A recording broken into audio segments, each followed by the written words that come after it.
Welcome back to the podcast, Ian. Thank you. Nice to have you again. So obviously today we are talking about addiction. It's a very big area, very rife, and lots I'm sure to bring in. And yeah, there's I'm sure a lot of people that will connect to this. I think a really good place to start, as always, is defining what is addictions. And I think this is important because people will often kind of think worst case scenario and that it's someone who drinks every single day, doesn't manage life, all of these things, and it's generally always linked around alcohol that people assume. But there's so much more, isn't there, to unpack here? So yeah, how would you define addictions overall? Yeah, really good question to start. I think the first thing that I'd like to emphasize is that addiction comes in many different guises and covers both substance and behaviour. Mm-hmm. So traditionally we all think straight away of drink and drugs as the addictive process that is most in the public domain. A lot of other addictions have come out over the recent years, including behavioural type of addictions such as gambling and also accessing things like porn, pornography. So in addition to things that we're taking in, it's also now things that we're looking at. Mm-hmm. And both are growing massively in terms of the amount that it's affecting people. Yeah. Addiction, I think, for me, has always been about control. When does a passion for something become an addiction? I think control is the key to that. Mm-hmm. A passion is something that you enjoy doing, but ultimately that you can control switching it on and off. Mm-hmm. Addiction, I think you reach a point in addiction where you can have the passion as well, but you can't just switch it off. You lose that element of control in making decisions around whether you can or can't do something. Mm-hmm. So for me, control is probably the key to understanding it for people on a basic level. Yeah, I completely agree. Social media or working, obviously, as well. People don't often see it as like the broad spectrum that it's on, and with each as well, there's different scales of it and different things that affect it. And some can be negative coping strategies, as we know, but some can be things that you are passionate about. So it's a really good point. And yeah, I think quite often something that comes up too is around how it can take over people's life as such, but it's not always really obvious, and sometimes it's really subtle. And I grew up on a council estate, and there's a lot of addiction, as you can imagine, kind of below the poverty line. And I think that's often how people see it. And I think I was naive in seeing that too, of it's like low performing life, below the poverty line, always around kind of alcohol, weed, other drugs as well, but those are kind of the main ones. But actually it does come into so many areas. And as I've become more and more in my career, and obviously now as a therapist, I actually see that high performing addiction is also really rife, and it's not always like the hardest scale of it. Like even like you said around hobbies and passions, you can become addicted to them. Work, I've been a bit of a workaholic in my time too. So yeah, you have to be kind of really open-minded, I think, is probably the key thing I would say there. It is, yeah. And I think you're right there, because addiction crosses all of these socio-economic boundaries. Mm-hmm. It used to be said that, addiction in terms of alcoholism is often in the lower socio-economic classes. But I think that's entirely incorrect. And I think when you look at the proliferation of addiction in professions, in law and accountancy and engineering, that it really interferes with every aspect of people's life at whatever level that you might be operating at. And I think a lot of addiction has to be recognized as something that can start at one end of the continuum. Mm-hmm. You can start enjoying something and doing something, and it's quite natural and it's not harmful or hurtful. And then you can go through the continuum where it goes from enjoyment through to a level of dependency, and then it can tip over into addiction as well. So for not everybody that's going to happen, but when it does happen, there's a realization that control that we talked about, that you will lose that. You no longer can wake up on a morning and think, today I might do something. You wake up on a morning thinking, today I will do something because I have to do it. And that's because the addictive brain, which I'll talk about a little bit later, the addictive brain steps in and it starts really to dominate that control.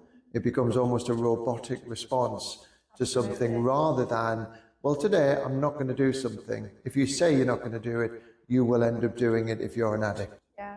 Key point too, I think sometimes as well, it can be a misconception that if you don't, say, for example, engage in whatever the addiction is, in whatever format that comes in, if you don't engage in it every day, that doesn't mean you're not addicted to it. It's if you want to and you don't have that control so much. So it's the psychological element in the background. It's not if you do it every day. You might not do it one day, but then do it 7 days after it. And it's the psychological pull that is the issue, isn't it? It's not actually the behaviour, whatever it is. Obviously that's a symptom of it, but it's a much more deeper layer going Absolutely. on. You're almost storing up the addictive process. And the best example, best illustration really is with binging. So people, and let's talk about dry January, for example. People hit dry January and think, right, I'm not going to drink in January. For some people, that's relatively straightforward. They could extend that into Feb and March. Some people in addiction will get to the end of January and they will, within a couple of days, almost have all of the drink that they would have had in the January. And that's because their mind is telling them that there is that catch-up process. And again, these are the people who have probably fallen into addiction rather than just be people who can enjoy it. They often say, especially with drinking, that if you can just not drink for a week or a month or a year, then that's great. It doesn't mean that you're not an addict, but it shows that actually you have an element of control about what you do and you don't enjoy in life. But the reality is that if you are involved in drink or drugs in a way that is becoming hurtful to you and to your family, I think probably you have to have a look at what are you doing and why are you doing it, and whether you can stop doing it for yourself and for others around you. Yeah, and the impacts, because it does ricochet outward, doesn't it? And yes. Again, a negative coping strategy, but it does have that outward impact and it does do damage in a lot of ways too, even if you don't think that it does. What do you think, in your experience and your observations in some of your work, I'm sure it's come up with clients, what do you think makes it worse and what makes it better? Yeah, really good question. What makes it worse, undoubtedly, is the pressure, is the stress, anxiety, is trauma, reasons that people will drink to try to numb the daily pain that they might be suffering from. So you often say, not so much why the addiction, but why the pain. And I think that's a really, it's a beautiful phrase in terms of encapsulating when you have somebody who is an addict and you're trying to understand where the addiction has come from. You know, you're often looking at reasons as to why they are drinking. And it doesn't always mean that they have this significant pain, but often there is something, it is rooted in an element of pain or trauma or something that might have happened to them. In other words, they're trying to numb that, they're trying to numb the emotions and the sensations and use it as something of a crutch to get them through day-to-day life. Yeah, for sure. And it does come up significantly, doesn't it, with people who have experienced trauma, and it's not minimizing, but it's something easy to grab a lot of the time, alcohol, drugs, something easy to grab for immediate quick fix type pain that's going on, but actually in the long term it's not. But in that moment when you're feeling desperate, there's a lot of people that will kind of reach for it, and then it can become the norm, or it can lead down a completely different path. Yeah, and there is, I think, something on my reading of a predisposition for certain people to fall into addiction. Some people can just drink or take drugs relatively normally, and I know drugs are against the law, but if people are deciding to make these lifestyle decisions, they can do it without becoming addicted. But for a lot of people, as they're doing it more and more, they will fall into that addictive process because of this predisposition. There isn't an alcoholic gene. I've read a lot of science on this. There is not something that means that if you have a parent, for example, who is an addict, that you will become an addict. There is not that linkage, that DNA linkage. But there is something of a predisposition that could mean that you are more likely to become an addict if, for example, you have that in-family history. So perhaps you have to be more guarded and more watchful and careful about what you're doing. If you know that, for example, there are others in the family who have fallen into addiction, because it may be that you are more likely to. Yeah. Also, it becoming the norm. If that's the lifestyle that you're around in your family unit, it can become the norm until someone does step in and you work on yourself, you work on whatever's going on and have positive influences and build yourself up and work on whatever it is that got you there in the first place. Yes, it's environmental factors, it's availability, it's a lot of different things that factor in. The problem is that once you're on that slippery slide, once you have some element of predisposition, once there is the opportunity, once you are actually partaking of let's say, drink or drugs, that it's very difficult then to get off that slide. And I think that's the important message here, that if you feel as if you are slipping in a way that you can't just get off and make a decision, that at some stage you have to decide to do something about it. You know, and that's a very difficult bit, because the more that you're burying yourself in the addictive process, the harder it is even to see that. And it often takes other people around you who will recognize it and call you out on it. Yeah, which can also be really painful, can't it, for the person? I'm sure there's a lot of people that will feel shame, guilt, lots of other things that will stir up, and also for the loved ones that are having to kind of step in and help with it. And it's a really difficult process, isn't it, for everyone involved? And not a lot of people will talk about this stuff until it's worst case scenario, and then we need to talk about this. Yes, because it's a family illness. You know, you will affect everybody around you, and everybody around you will start to potentially step away from you, because as you fall into addiction, what happens is that you don't recognize it. Once you're on that descent, you have no cognition around, you know, I feel as if I'm getting worse day to day, because the addiction just takes over. And the need to drink or to take drugs, it trumps everything. Everything else in your life becomes secondary to that. Yeah. What do you think are some of the things that are there for support? So outward, so obviously family, we've kind of established is a support network, but sometimes it's not that, and sometimes people don't have that, or people that are healthy around them, or you can be so kind of deep in it, in kind of the roots of it, that you can't see. So what do you think are some of the things or services, other kind of things that you can access as help? What do you know around some of those things? Yeah, I mean, it might help if I tell my own story in terms of how it affected me. So after COVID, I recognized that I was drinking too much. I recognized that there were too many opportunities in my life in retirement, and because of COVID, because of isolation, the drink was starting to play, you know, too large a part for me. I was losing that element of control that I talked about. And for me, what really helped is that recognition from me and from my family as well, who recognized that, you know, it's time to do something about it. And for me, the first step was to book into rehab. So I did rehab on the south coast in Worthing, beside Brighton, at a place called the Lighthouse. And this place was absolutely fantastic. And it was very different than what I expected, because I expected it to be full of people almost with brown paper bags and people from the streets and homeless. And it was actually full of professionals, and there were people from the pop and rock world. There were sports people in there. There were high-ranking people from society and civil service. So it was a very different environment of people who'd fallen into the trap that I'd fallen into. And rehab is a reset. It's a massive, massive reset. A little bit of detoxing, And then it's really starting to educate, and it educated me a lot about the drinking, about why I was drinking, and about how to escape from drinking, which was the important thing. And it's the first step in a long process for people who go into rehab, but it's very important. A note of caution there, of course, is that a lot of people can't afford rehab.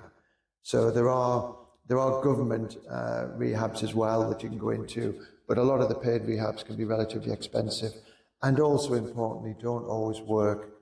You know, the percentage success rate is not very high for these places, so you have to go in with an open mind on it. But for me, it was a real reset in my life. Yeah. Very brave of you to share that. Yeah. Thank you for bringing that in too.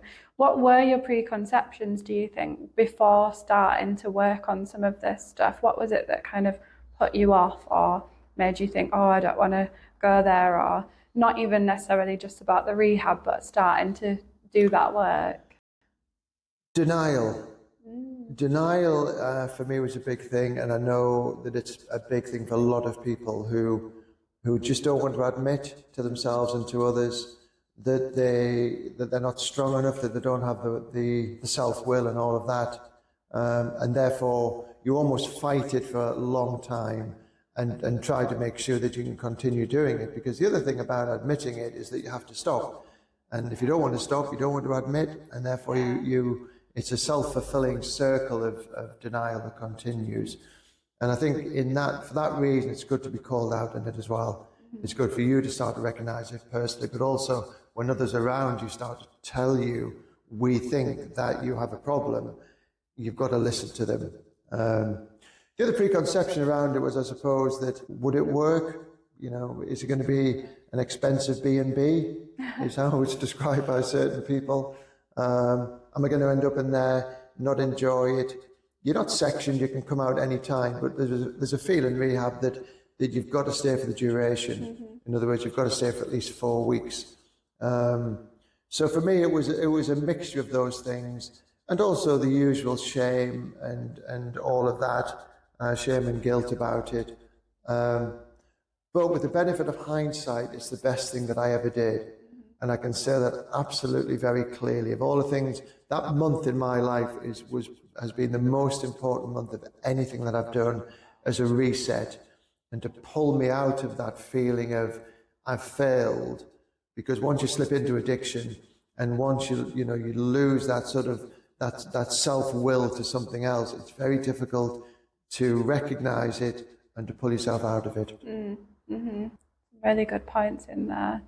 What were some of the things, do you think, that gave you like that pivotal change in that process? Not just about kind of the rehab, but in your recovery journey around that. What were some of the things that were like, a lot of education, yeah, understanding the science, the neural pathways, and the fact that any type of rush, for want of a better word, creates this dopamine rush, will create a way that the brain, in a biochemical way, reacts to it, enjoys the pleasure, seeks more, craves more.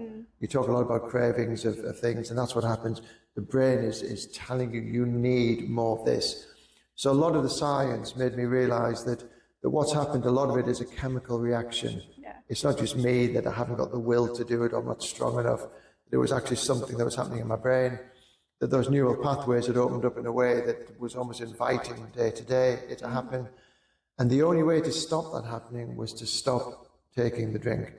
That's the only way that I could actually, make any difference. The neural pathways then start to close up and start to change. The whole process of my brain was no longer telling me, this is what you need to do, because I'm not doing it, and the brain will just move on to something else.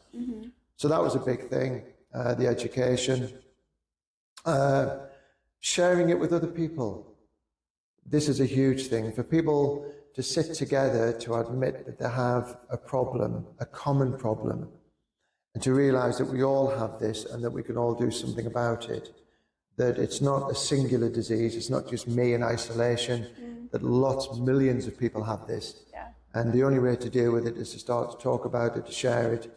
And two people in addiction talking to each other is where the whole Alcoholics Anonymous movement started. So back in the 1930s and 40s in America, two people basically got together who were really struggling with addiction, started to talk about it, realized that that helped, started then to spread it, started to talk to other people, set up Alcoholics Anonymous, and that has now turned into a worldwide phenomenon of people meeting up, sharing their stories, and trying to work out together through the common themes as to how they can escape from this awful illness.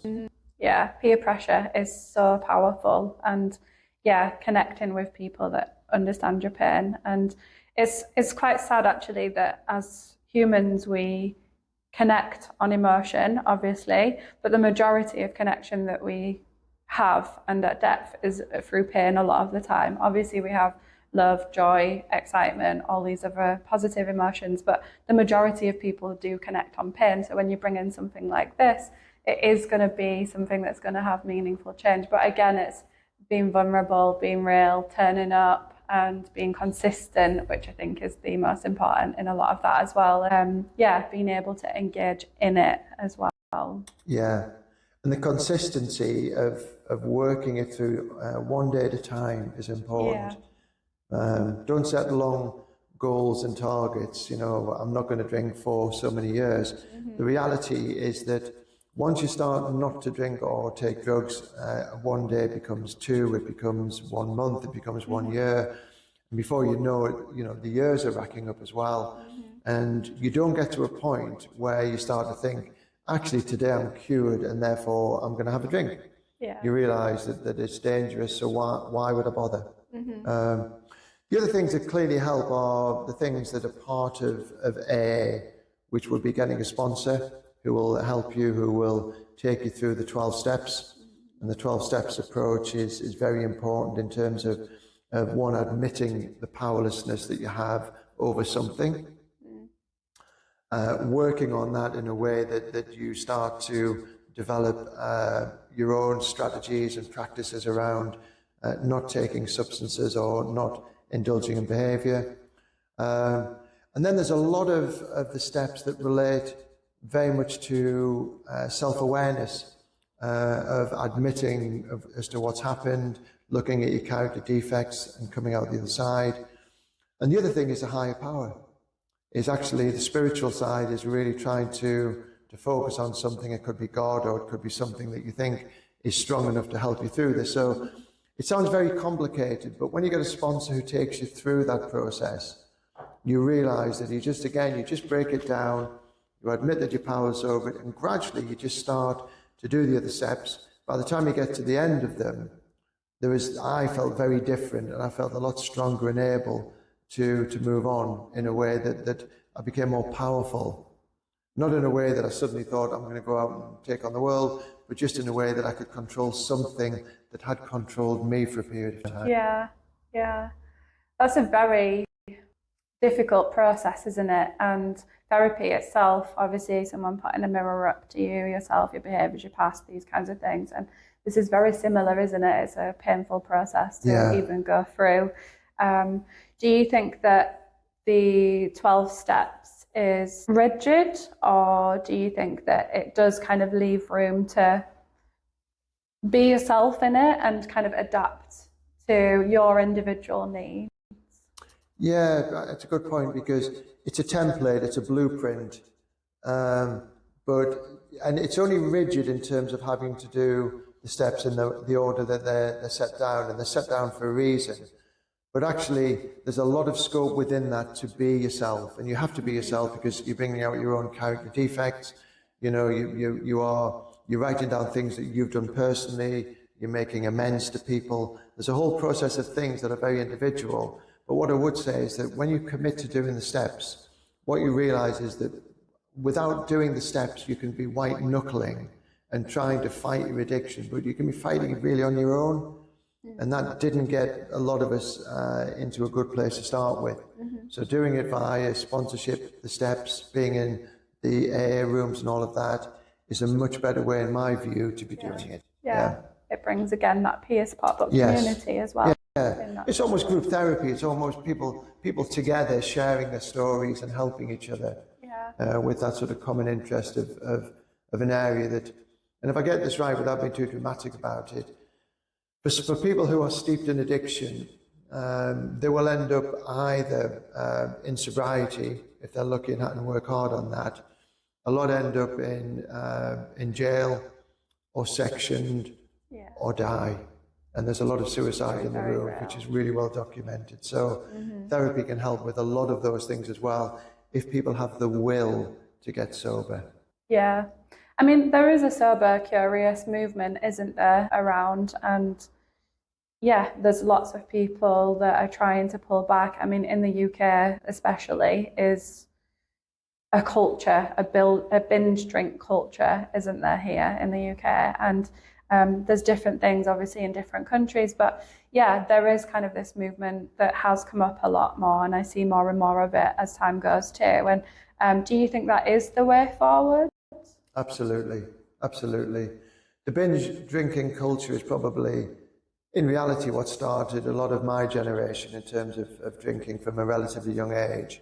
I find it's different these days. A lot of younger people don't drink or drink less. There's a lot of, the zero alcohol drinks are coming out, whether it's Guinness or Heineken or these types of drinks. Sober Curious is a huge movement. Social media is really developing, I think, a momentum and an impetus around not drinking and recognizing the perils of drinking, rather than, talk about taking poison into your body. It's not quite as sterling as that, but it is something that can do harm to you. So I think society is shifting, and I think that's reflected in the figures as well, in terms of people who are registering in rehabs and facilities and things. So the movement must be for the better. Yeah, for sure. How about other addictions? We've touched on some parts already, but weed, cocaine, also very rife at the moment. Porn, just not spoken about so much, but also quite rife too. What do you think is kind of going on there? Because these are the areas that are not spoken about so much. So the Sober Curious movement is kind of coming up, and there is more and more people engaging with that. But how about the other areas? What do you think's needed there? Again, a lot of education, especially of young people. With mobile phones, social media, etc. There is just access to a world that people are not ready for. Yeah. So young people on their phones managing to override parental controls and looking at porn and stuff like that. The gambling industry. You talk about the drinks industry, how massive and how powerful it is. The gambling industry, and we see this from the adverts that are just on all of the time, and gambling on your phone, gambling everywhere that you are, real-time gambling as well, so that they're trying to get people to use it. So it's a lot of education, I think, is required. But I think once the genie is out of the bottle, it's very difficult then to think it's all going to change and people are going to stop doing it. But I think this education of the harm that it can do, as has been shown by the way that, at the moment there's a lot of people with gambling addiction and other addictions, behavioural addictions, that are going into rehab as well.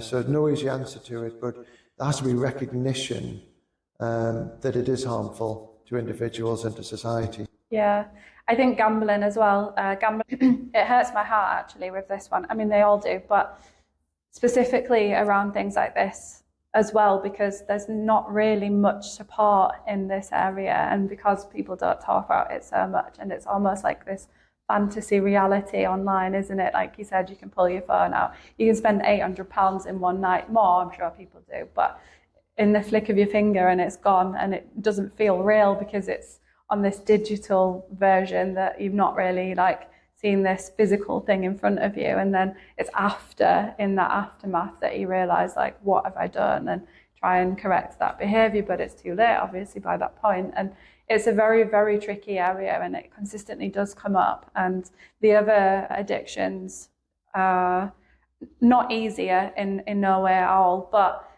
you've got something more to work with, or you can remove something, you can put in more support. But gambling's a very, very tricky one. It's an interesting one you brought in. Yeah, and interesting when you say that by then it's too late, because people don't know that it's becoming too late. It just is, it eases in the process, the continuum that we talked about. Before you know, you've sort of fallen from an enjoyment to an addiction. Yeah. The tipping over point, that is a really interesting time in the process that you don't know is happening. So you go from one stage to the next stage, and then you're hooked. Yeah. And once you're hooked, you'll continue to do it until you take some action on it. And because it's seen, I think, by society as being normal behaviour, it means that you don't really feel as if you're doing anything wrong. It's my money, I can spend it as I want. Yeah. But as you're tipping into this and you realise that you're spending too much money and you have no control again over it, there comes a time where you've got to recognise that it's become harmful. Sure. Yeah. How frequent, as a therapist, do you see some of these addictions and some of these behaviours come up? I think more and more, and I think part of it is perhaps a recognition by people that they have a problem. Sometimes people are bringing issues that aren't related to addiction, but then with some exploration it becomes clear that addiction is an underlying factor, that there is something that is causing, their pain or their anxiety or their depression or the problems and issues that they're having in life. So it is in there, it's in the room. It's a bit like, with relationships is always in the room. And I think addiction sits often as something that it's an elephant in the room that you just have to get to at some point. Yeah. Voicing it and putting it out there is often one of the hardest things, but definitely necessary, isn't it? How about if we extend it to kind of family members or even friends, colleagues, people that you notice that are struggling with some of these issues? What do you think is needed in form of support? How can people support their loved ones in these kinds of scenarios? Yeah, I think recognising it and calling it out is really important. I think for everybody, you don't like to be calling out somebody else for what they're doing. You almost just hope that that it will go away or that they'll deal with it. But I think the closer as well you are to somebody, whether it's in friendship or family, the more important it is to take the step and to have some courage and to actually to start to talk to them about what's happening, because people won't recognise it, or as we've said earlier, they might be in denial about it. So I think calling it out, I think talking to them about it, I think encouraging them, supporting them to get some help, I think is really important. You have Alcoholics Anonymous and you also have Al-Anon. Al-Anon is for families of people in addiction, and therefore there are these supportive organisations, but they only will click into place once people recognise and do something about it themselves. Yeah. I think there's a fine line, isn't there, though, in calling it out, but being calm and empathetic as well. You kind of have to swing into both of those. Being open and honest. But being kind, I think what you're saying is right. It's probably the kindest thing that you can do to head somebody off at the pass. So rather than just watch them slip into this descent into addiction and everything that is going to cause the chaos and the carnage in their life, it's very, to my mind, it's very kind and caring to actually to say, look, this you're doing this too much, it's causing problems, I'm seeing that, and can we talk about it? Can we talk about doing something about it? As always, talking, ironically. Yeah, connection, talking, really courage, honesty, and to all of it, to my mind, that smacks of devotion to people. It's not about, not wanting to hurt them. It's about caring for them. Do you think that someone can work through something like this and deal with like the top layer and the actual symptoms, the actual addiction, or do you think it has to be that deeper psychological work to go to kind of the roots of some of this or to the trauma? Do you think that it can be kind of surface layer, or do you think people have to do those layers of work to work through something like this overall? I think it's probably as wide as it is long, because a lot depends on the source of it. If there are deep sources, then at some point you're going to have to get into those layers and start to deal with it. If they're drinking, for example, because of childhood abuse, at some point you're going to have to explore that and get to that. Even it doesn't matter how long it takes. Some people, it's more superficial, and therefore there's not as many layers to start to get through. I think the reality is, if people are galvanized, if they have the will to do something about it, then that's a good starting point. Yeah. And you have to take into account that through this process, there can be relapses as well. It's not linear. People don't just say, I'm not going to do something, and then their life is better, and they don't do it. Often there are blips along the way. So you have to have the ability to stay with people through that, and not just abandon people because it hasn't worked or because it's not working. Yeah, very important points in there. And I think that's key, isn't it, in supporting someone like this, but also for yourself if you're struggling with something like this, to not see it as a complete failure, so you just dive straight back in, or going into self-loathing and all of the other things coming out here. It is, again, kind of consistency, but knowing that you're doing your best, and you can restart at any point, can't you? And it doesn't remove all of the things you've worked on before, if there is a blip or if something does come up. Yes, you've almost stored a lot of the knowledge and experience, and you have that work. Some people are serial relapses, that it takes a lot longer for certain people, but for other people, they recognize that the gift of sobriety takes them to a place that they never dreamed of. And they talk about it being, it's almost better than your wildest dreams.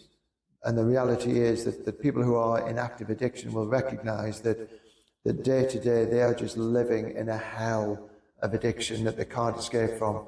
When you come out the other end, and I know a lot of people in addiction who come out the other end, they've established new careers, they've done great things, and things that they would never have done in active addiction. So there has to be that recognition that there is this place of salvation that's available if people are willing to put the work in to do it. Like with everything, anything worth doing is generally hard a lot of the times, isn't it? Yes. And yeah, I say this a lot in a lot of areas, but you pick your heart, don't you? And move forward one step at a time, if that's what it takes. One day at a time, one step at a time, absolutely. It's horrendous for people. And in the rooms, there's a lot of suicidal ideation and people who are struggling and people relapsing. But you've got to look at the positive side of the people who do get through this, and don't just survive and function, but actually, have good jobs, have their families back, and have a life worth living. Yeah, very beautifully put too. That's something key, isn't it, as well, because it's not just about stopping and that's that. There will be temptations, I'm sure. There will be things that come up. There might be something that triggers you that's really difficult, that you go back to it in 10 years' time, or there might be things that do happen in the process of stopping as well. So you spoke about like different steps, different support networks, different things that come in, things from your own experience here. But even that process of stopping until it's out of your system, physically, mentally, it's like a purge, isn't it? And that itself is part of it too, and you can't go over that step, you've got to go through it. So to get to these things, what you just said, like restart your career, rebuild relationships with your family, build a lifestyle that's healthy, work on a life that's worth living, but there is kind of that whole process to go through, isn't there? And it doesn't mean that you're free for life. It's working on yourself consistently again, but also having that self-awareness and knowing that if you are struggling, that maybe you need to step up some support here, maybe you need to do something that's going to help here. And yeah, just kind of stepping back sometimes and reevaluating and reworking through things and being aware that it's not going to be easy. And even in that purge, as I put it, like physically, people I've worked with that have stopped taking drugs or stopped drinking, stopped some of these behaviours, there's a like physical reaction to some of it. And yeah, it's not always just about I'm going to stop this thing and I'm going to have this beautiful ending. It's real work and real grit. Yeah, and a real outcome as well, because physically you find that you are just in a much better place. Mm-hmm. Physically, you don't have those physical cravings that people talk about over time. You don't have any of the other problems that are related, such as liver-related problems and other stuff. psychologically, you're a lot better, you have a freer mind, you're able to do things and to function and to plan. And spiritually as well, which I think is really important. And it doesn't matter that you know, you don't believe in God, or you're an atheist or whatever.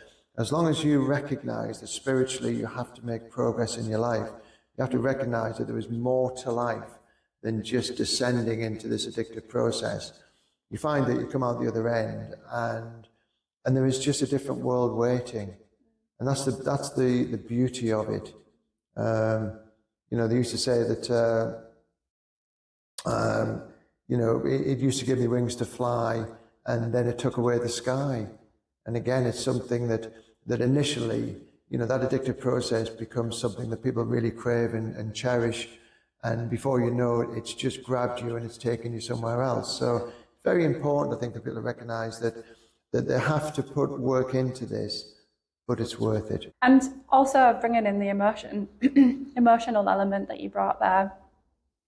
When people do stop whatever the addiction is, often I've seen a flood of emotions because you've suppressed it for years, right? So there's this flood of emotions to kind of deal with. But then again, when you work through that, feeling more connected, feeling more joy, feeling a sense of belonging, being with your people. And there is negative emotions in that too. It's not all rainbows and butterflies. But yeah, having those real emotions as opposed to blocking them out for sometimes a decade, sometimes a lifetime. Yeah.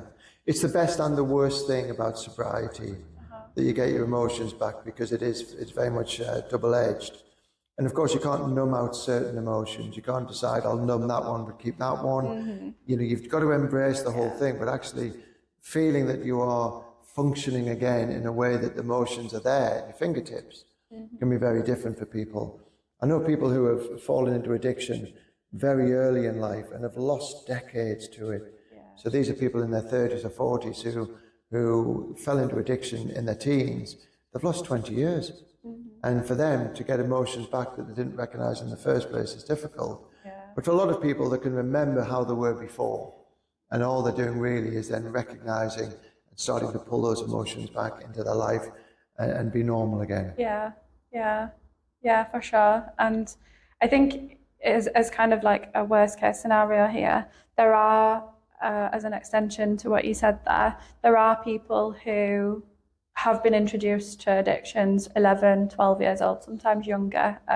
Obviously, people have complex lifestyles and come from complex backgrounds. There's lots of trauma, there's lots of things going on. So these ages of addictions coming in are getting younger and younger, and there is a lot of things. But again, it doesn't mean that there's no hope there, doesn't it? Because you can change the course of your life at any moment, and sure, you've got more to work with, but these things are all possible, aren't they? And just like what you said there, even after like a lifetime of some of this stuff, if you get the right support, if you are committed to yourself, I think first, Absolutely. these are all things that are possible. Absolutely. And people who are brave enough to recognize this early in their life and know there's going to change their life, I think are really brave. But it's really important to recognize that it can happen at any time. Tipping into addiction can be when you're in your teens or when you're in your 60s or 70s. You know, it's non-specific. It doesn't just target certain people at certain times. So at any time it can hit you, and when it hits you, you've got to recognize it and you've got to do something about it. Yeah. It sounds like also that you have been through quite the journey with some of this in your own way. What are some of the things that keep you well? You sound like you've done a lot of the work, but yeah, keep you on the right path and keep you self-aware and looking after yourself. Yeah, it's a really good point. And I think you learn this over time, that physically you've got to keep yourself right, and you've got to do things mentally as well. It's, you know, got the right mindset, be busy. But the most important thing for me is that over time, you just lose that feeling that you would want to do it, that you'd want to indulge in any sort of behavior or want to take any substances. I've never taken, for me, it was only ever drink. I've never taken any drugs in my life as such. But you just lose that sort of will to do anything like that. My neural pathways now are completely different in terms of the way that my brain functions on the chemical side. It doesn't search for dopamine rushes anymore. So my enjoyment in life is through other things that I do, and that's really important.